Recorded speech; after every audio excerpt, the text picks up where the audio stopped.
Got extensions? Girl, let's make sure you're not unintentionally wrecking that flawless install. Here are 3 mistakes to steer clear of, and how to fix them. Mistake number 1, tossing your sunnies on your head like a headband. Yep, we've all done it. But those little arms? They can catch your extensions, especially near the temples, and cause pulling or even breakage. Try keeping them on your face or your shirt instead.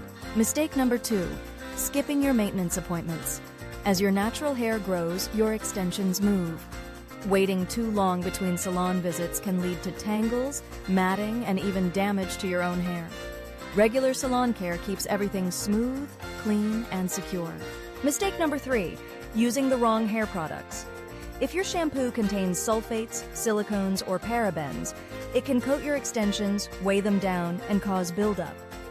Instead, choose gentle, sulfate-free formulas made for hair extensions. Hair extensions are more than a style. They are an investment in your confidence. Treat them with care, and they will keep you looking and feeling beautiful every single day.